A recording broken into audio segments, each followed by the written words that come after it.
Welcome to Pirate Living Podcast. We're your hosts, Karan and Kristen.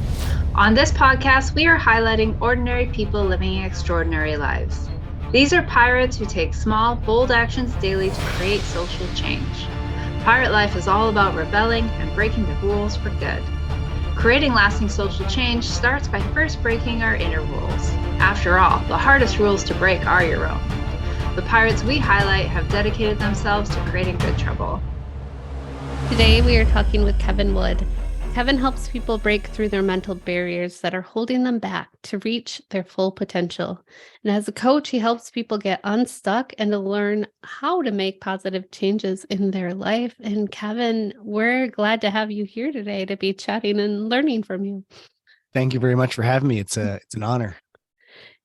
And we'd love for you to start us off by telling us a bit about your journey, or as we like to call it, well, I'm going to call it your pirate tale today, but tell us your story of, how you got to where you are today. For sure. I'll start a little further back. So I was in the corporate world, we'll call it, kind of. I was a phys ed teacher for 5 years prior to doing what I'm doing now, which is coaching people in fitness, nutrition, and mindset. And what I found was that I enjoyed the teaching aspect or the coaching aspect, but it was all the other political BS behind the scenes that kept putting red tape in front of me. Like if I wanted to do something outside of school hours, it was always red tape and no. And I was like, guys, this is going to help so much.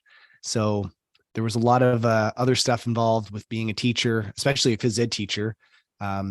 The extra requirements, such as if you're the phys ed teacher, you also have to coach at least 3 other sports, and you don't get paid for that. It's all volunteer, and not that I didn't enjoy it, but I worked in a rural community school. So the games were often an hour and a half away. We would play the game, an hour and a half back, and then I'd have to drive another half hour home. So I would get home at like 9 or 10 o'clock at night, only to wake up at 6 a.m. and do it all again. So I had no time for myself to do literally anything that I really wanted to do. So after a while of that, I got introduced to CrossFit and started taking people through that. And that's been I've been running my business now for just over around 15 years now. Our 15-year anniversary is coming up in July. And that's kind of how my journey started, was teaching people all about fitness. And that's, I guess, part of my social rebellion was it was different than the traditional gym. You know, you went in and instead of just doing some cardio and then you followed it by weights and then you took a selfie and you went home. This was a little bit different. So that was kind of the first step in that journey. I noticed after a while, though, that people weren't getting the results that they were wanting by only focusing on fitness. And so after a while, I figured out people should probably start working on their nutrition, and then went into nutrition coaching, signed up for precision nutrition level 1 and level 2. And then people were getting great results, seeing great results. And then I noticed that those results weren't sustainable for people. They had these blocks, or whenever something happened in their life where they didn't quite know how to deal with it, they would fall back and they would almost be starting over again, or even further back from where they started. And Enter and Lifted within the last couple of years, and now I'm helping people with their mindset. So it's almost like a reverse way of me getting started. It was fitness, nutrition, then mindset, and I think it may have been more efficient if it was mindset, nutrition, then fitness. But I didn't get to choose that. That's the way it worked, and I'm happy where I am right now.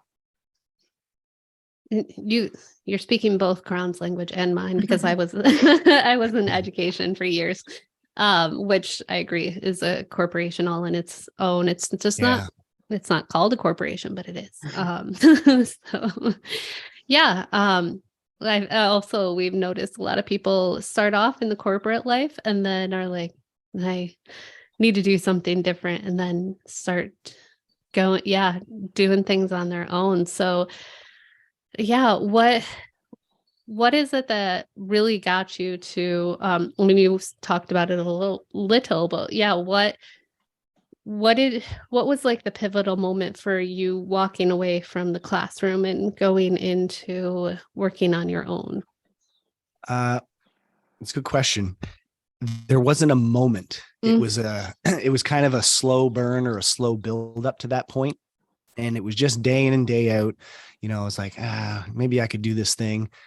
Part of being a phys ed teacher, there's a physical fitness component to the classroom, right? It wasn't just do basketball and floor hockey and volleyball. Like, you had to actually do like a fitness component. And that was the area that I had the least amount of knowledge on. So going through 4 years of kinesiology and 2 years of education, we didn't learn anything about fitness, like, at all. So I was like, how can I figure this out?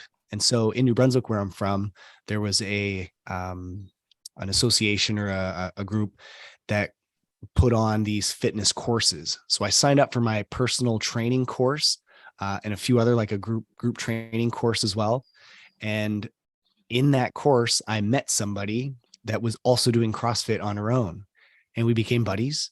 And she kind of planted that seed in my head. She's like, hey, you should start a CrossFit in Moncton. I was like, yeah, we could do that. She goes, no, not we, you should do that. And so from there, I just kind of left like, I could do that. And then I started telling people, and there was one guy in particular.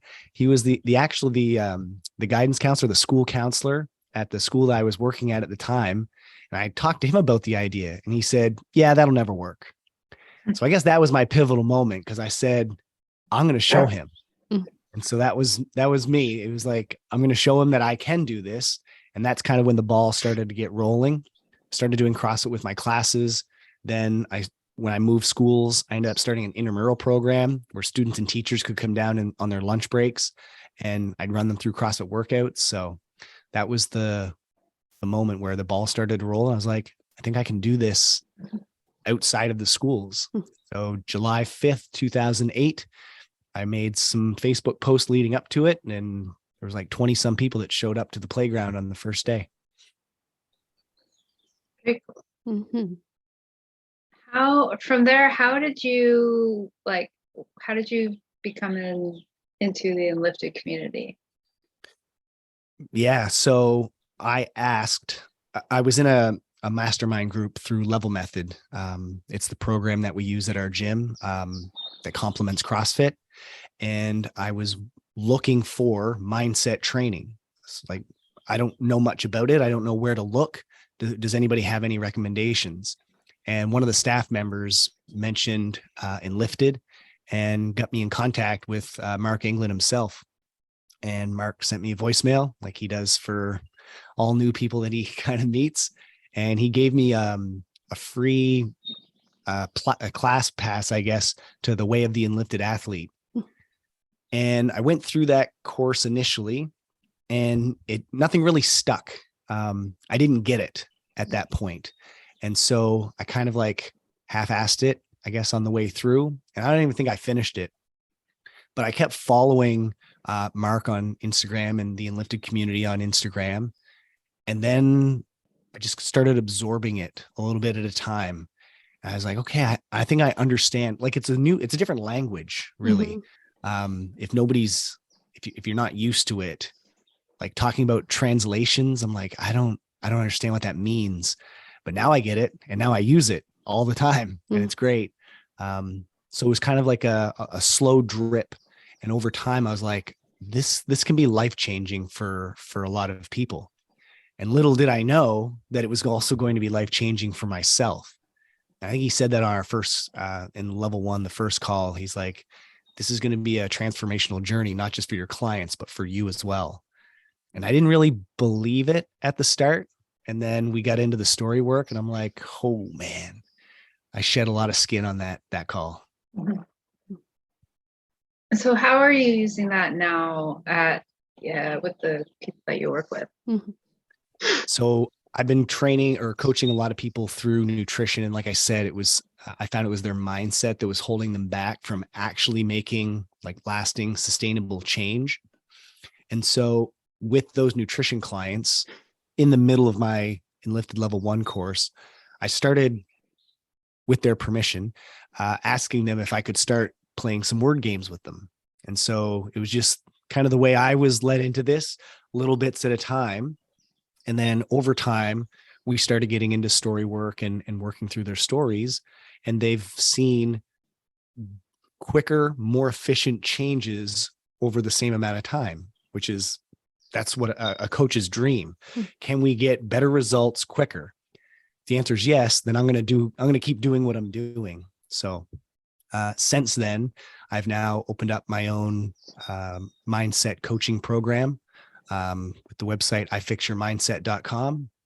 And now I'm working with individuals strictly with mindset. So it started with kind of the nutrition mindset combo, and I'm still doing that. And now it's also just strictly the mindset stuff. And then you're still doing the CrossFit gym and doing that within all of that as well? Yep. So, yep. Yeah. Okay. So I just recently ran a webinar, or not a webinar, a session at the gym, a workshop, and had, I want to say there was 18 people there. So it was a pretty good turnout for my first workshop. And so now the people in the gym are starting to understand that words matter, the way we talk to ourselves matter. And people are starting to now think about their thinking, which before, the thoughts just come and go, or I find more often than not, people get fixated on certain thoughts. And I used this analogy recently. Thoughts are like clouds. And if in real life, if you go outside right now and pick a cloud and you start to chase it, what's going to happen to you? Physically, what will happen to you? You're going to get lost or you're going to get hurt, right? If you have your head up looking at a cloud and you start chasing it, you're going to get lost or hurt. And that same thing will happen if you focus on a negative thought. If you start chasing that and going after it, you're going to get lost and hurt. It's going to happen. And so what do we do with clouds? We can, instead of fixating on them, we can observe them and we can write them down, but you don't have to fixate on it and start chasing it, because it's going to lead to a negative outcome down the road. I like that analogy. And I'm curious too. So my experience with CrossFit, like I've been around a lot of CrossFit gyms, but I myself wasn't ever a member, but like my brother-in-law owned a gym, and I've been around other people, at least the ones that I was in. It was like really high competition, which is why for me, I was like, no, this isn't, this isn't my cup of tea. But also I noticed too, as far as the nutrition part, like a lot of people were going into it to be like, oh, I'm going to do this thing. I'm going to like work really hard. They're wearing themselves down, but they were also doing it so they could go eat all the burgers, have all the beer, eat all the pizza. And the results that they were getting weren't what they were expecting based off of what they're putting in. And then I started noticing too, often people aren't giving themselves time to recover either. So yeah, with all the things that you've been doing, how have you been helping your clients to put all those pieces together? Because you have the nutrition and the mindset and the fitness. What are some conversations that you have with them? I'm really glad you brought that up, because that's a common misconception about CrossFit in general, is that it's super competitive. And there are super competitive CrossFit gyms out there. We're not one of them. Our motto, or our hashtag, is CrossFit for everyday people. And so if you walked into our gym, you would see a bunch of people wanting just to be better versions of themselves. Actually, just recently, last week, I sent out a member survey, and I had two questions there. I said, what was the reason that you started? And then I kind of went through and batched all the results. And of the 92 people that filled out the survey, over half of them, I think it was 48 people, said that their main reason for starting was to get stronger. And I was a little taken back by that, because I thought most people would join a CrossFit gym to lose weight. And only 24 people joined for that reason, which I found very interesting. And then I asked, the next question was, why do you stay? What keeps you coming back? Is your reason different than when you started, or is it something new? And most people, again, said it's to continue to get stronger. They have gotten stronger, and that was the point. But it was interesting to see a lot of people picked or wrote down mental health and mindset. And that was the main reason they keep coming. And I remember one comment specifically, they said, I didn't realize how much I needed this for my mindset and mental health. I was like, that's cool. Like, it's neat that they see that in themselves, and that's going to help them make this a long-term sustainable commitment. And so that's what I've noticed over the years, is that once people are in our community, they know that they're not competing against Joe beside them or Sally over there. They're just competing with themselves. And we have a set up system that allows you to do that in a safe and supported environment. It doesn't matter if you beat anybody else. All that we care about is how well are you moving, and are you moving within your lines, your capabilities? I hope that answers your question. Mm-hmm. I thought Karan was going to ask a question, but she's got. Sorry, I've been on mute because I have a number of dog things happening. I'm listening. So yes, that does answer my question, and yeah, I know. I do appreciate too when hearing from people like, yeah, we're more about you competing against yourself so that you're learning more. And I think within CrossFit, or just fitness in general too, like with the way the Enlifted Athlete talks about, a lot of people just are like, they're not having kind thoughts in their head while they're working out. Like, right. So yeah. Now that you know that mindset piece too, and with the translations, how are you helping clients translate those negative thoughts of like, oh, I'm not doing as well as I wanted today, or oh, come on, you could, like, beating themselves up to keep themselves going. So what are you doing to help them with that? And we still hear that. Like, I still hear that almost on a daily basis. People, I've said this before, but you can weaponize your words to work for you or work against you. And one example of that is if somebody does a workout and they use the word only, I only did 5 rounds, or I only lifted 135 pounds. So you're weaponizing the word only to go against you. And so let's just nix that word, like cross it out. I lifted 135 pounds. Ooh, well, that feels different to say than I only lifted 135 pounds. And so I'll do that right away, like right on cue. If somebody says it, I'm snapping my finger right at them and saying, like, try this sentence on for size. And, oh yeah, no, that makes sense. That feels a lot better. So the way I introduce this, actually, I did this well before Enlifted. We actually have in our member contract, like when they come and sign up as a member, it's written on there. It says, if you say the word can't, you win 10 burpees. Unless I didn't say you're punished with 10, you win. That's a win.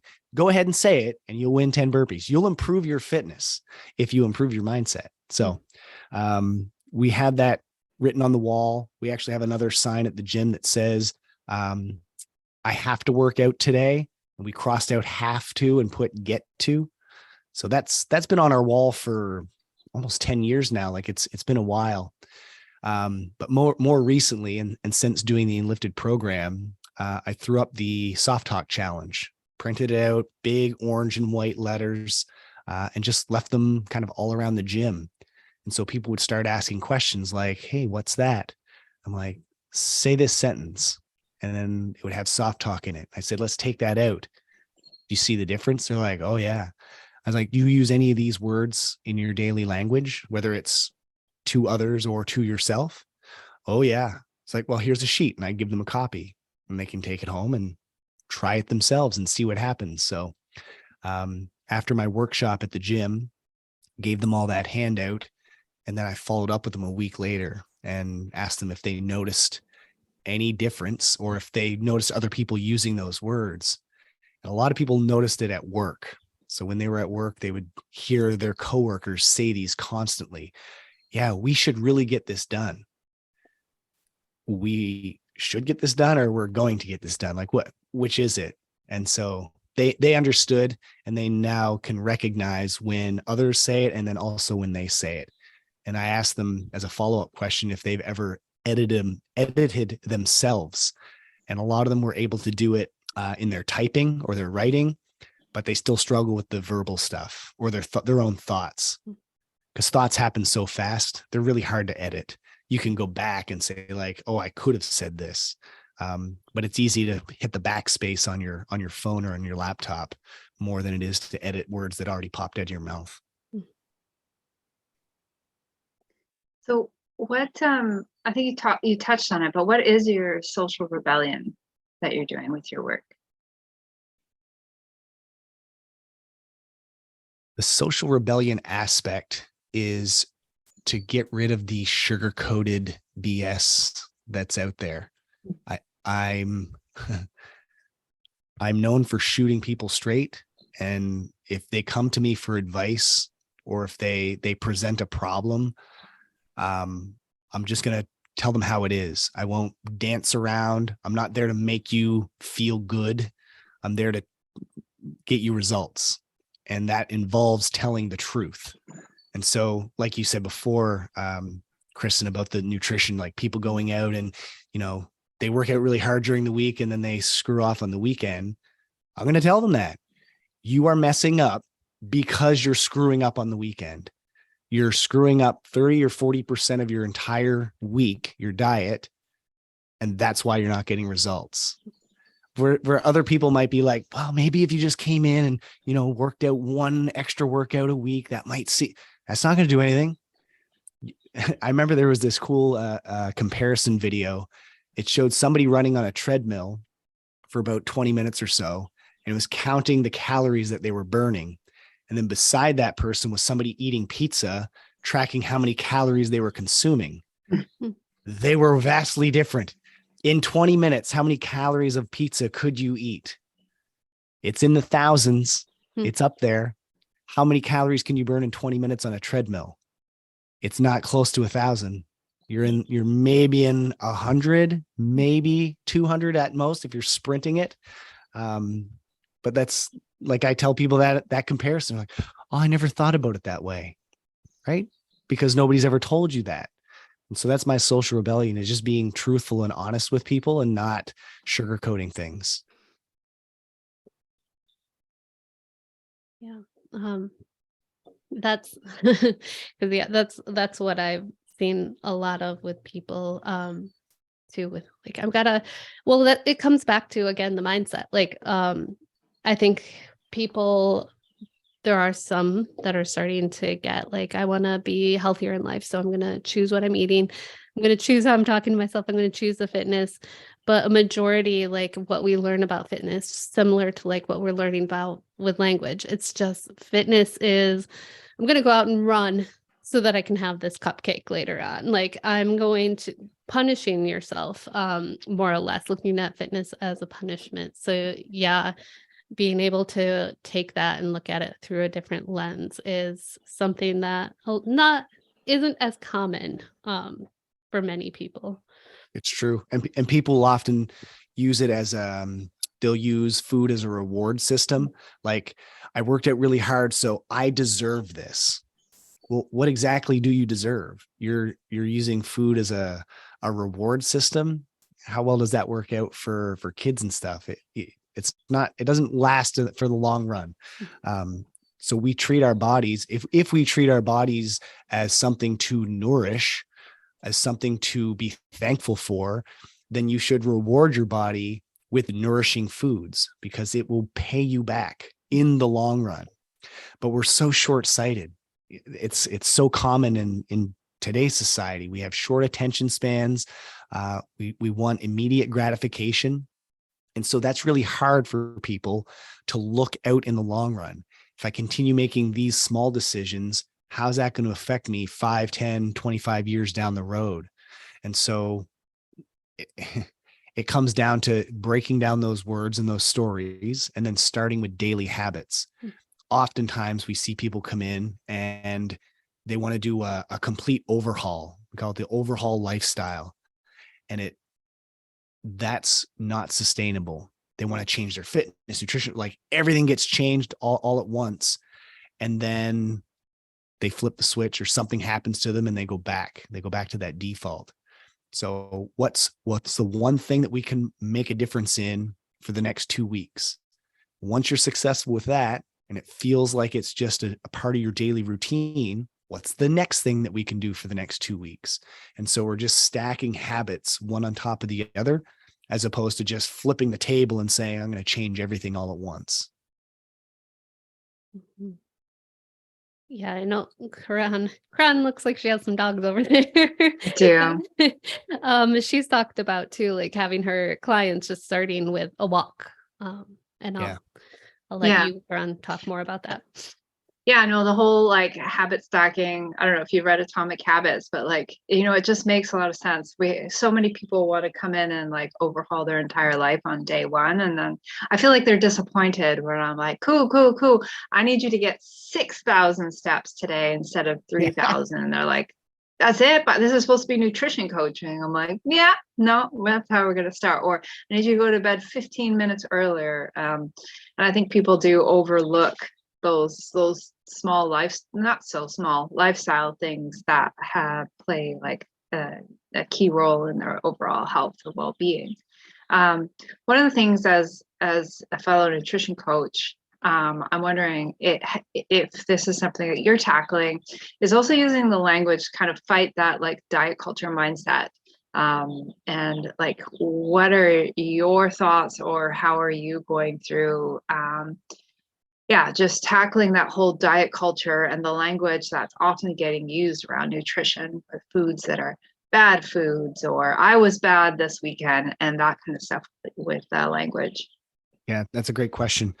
The whole good food, bad food that needs to be thrown out. Like if I could snap my fingers or like wave a wand and that concept disappeared from the earth, we'd be way better off.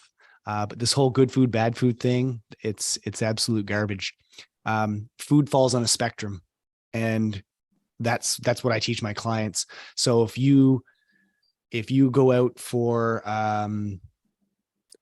takeout, let's just say you're going to a fast food place, there's a spectrum of food on their menu that you can choose from. It doesn't have to always be, well, I'm eating out, might as well screw everything and just eat whatever I want.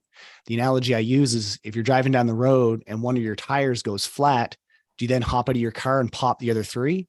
It doesn't make any sense, right? Just because you screwed up one little bit doesn't mean you have to screw up everything else after that. So, being kind and compassionate with oneself, and also recognizing that food is a very social thing. We hear a lot of talk about emotional eating. All eating is emotional. It's 100%. It's built around people and celebrations and sorrow, like everything. If you go to a wedding or a funeral, there's food around you. It's all part of our life. And it's a matter of making the best choices given the circumstances wherever you are. So I remember doing this analogy I made a video. I laid out 365 pennies on a desk. I said, this is every day of your year. Let's say every weekend day, and we'll include Friday in that, you choose to go off the rails or, eat whatever you want. I moved all those pennies to the side. That's a huge stack of pennies if you take every Friday, Saturday, and Sunday off, right? And so let's pick the days that actually mean something to you. So instead of saying, I'm never going to eat sugar again, that's probably not going to happen. Soft talk acknowledged. Let's just pick the days that are important to you. Well, my birthday, I'm going to have cake. My anniversary, we're going to go out to eat. Christmas is coming around the corner. Sure. Halloween, I'm going to have a chocolate bar, one of my favorite ones. And so now you're selecting the days that are important to you, and you're saying, these are the days that matter. Now I'm associating that holiday or that special opportunity or occasion with some food that I really enjoy. But it's not saying never, because as soon as we put up that I'm never going to have this again, what happens when we push? It pushes back. And so people tend to fall back into their their old habits and they say, screw it. I screwed up once. What's the point? And so it's creating these, small sustainable steps and lifestyle habits, recognizing that our bodies need to be nourished and treated well. And kind of going back to that exercise thing, we don't exercise to punish ourselves. We exercise to reward our bodies. We need to use our bodies as if we love them, not because we hate them. I feel that's a message that's not put out there as well, just kind of like that diet culture concept. And so we talk a lot about good trouble. So what does good trouble mean to you, and how are you going about creating good trouble? It goes back to the not sugarcoating and providing BS stuff for people. One concept or idea that I use with people often is they'll give me excuses for why they can't do something. And then I ask them, is that an excuse or is that a reason? Because those are two different things. If one's a reason, well, then there's a good reason. But if it's an excuse, we can overcome that. There's a way of overcoming it. So people will often say, I can't eat well because I have kids at home and it's always chaotic and busy. Well, is that a reason or an excuse? Because to me, that sounds like an excuse. You can overcome that. That's something that you can overcome. Or, I can't work out as often as I want because I have kids. Well, that should be your reason to work out. If you want to keep up with your kids, that's your reason to get there, to show up. There's always a solution. I say it all the time, always something, never nothing. There's always something you can do. If it's, I can't make it to the gym because the hours don't work, look for another gym, or add more steps in your day, or have a home gym, or whatever. There's so many more options other than saying, I can't do it, therefore I'm not going to do anything. It drives me up the wall when I hear people say it. So that's my good trouble is getting people out of their own heads with their bullshit excuses. Pardon the language. The part with the using kids as an excuse versus a reason too. I think we had this conversation back with Cody Ringle, but talking about if you're using your kids as an excuse, what's that doing to first of all, to your mindset, looking at your kids, but then also what's that doing to your kids? Like if you're like, I can't eat healthy because I have kids. I can't work out because I have kids. I can't get to bed on time because I have kids. Like, what is that going to do for them? Also, how are you now viewing your kids? You're the victim of being a parent. And right. Yeah. It all boils down to that victim mentality, right? Like I'm in this situation because of everything else outside of me versus what's in my own control. Yeah, absolutely. I agree with that. Yeah. And let's be honest, many people choose to be parents. So using your kid as your excuse is it's bullshit. Yeah, absolutely. I agree. So well, tell us a bit more about what you're up to now. We've talked about the mindset part, but what are you up to? What do you want our listeners to know as well? For sure. I just finished writing an ebook actually called Choose Your Words, Change Your Mindset. When I first started writing, it was meant to be like a little 7 to 10 pager, and it turned into 33. So it was really fun to make it and create it. In between each chapter, I take a famous quote from a famous person, and then I do my own edits. So I take out any soft talk or negations, and I kind of rewrite it or translate it to something that I believe is more powerful for the reader. So that's something I have been working on, and I just sent it out last week to I think it was over 1,800 people, and so I've been receiving a lot of good feedback from it. People are like, well, that's kind of neat. I never thought about it that way, and that's great. I love hearing that.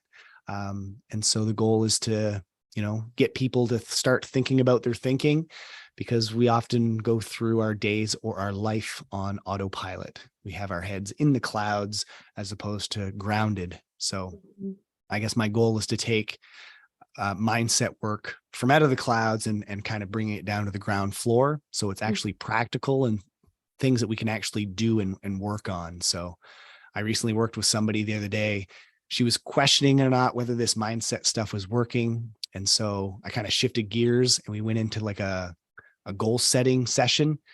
I mean, there's so many different avenues and roads that you can take with this stuff. So at the end of the session, I was like, so how do you feel now? And she goes, well, a lot better. Because at the start, it was complete overwhelm and I have so many things. I don't know what to do. Once we started writing things down, it really changes things. Like it's tactical, it's visual, and they can actually do something about it. So, yeah. Yeah. That's like one thing that reminded me too. The autopilot, Joe Dispenza talks about how like we spend our life on autopilot. We're programmed into a certain way of thinking, of being, and when you change your mindset, you change the way you're looking at things.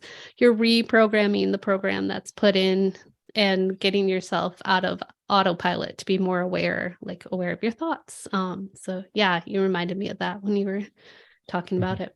That's cool.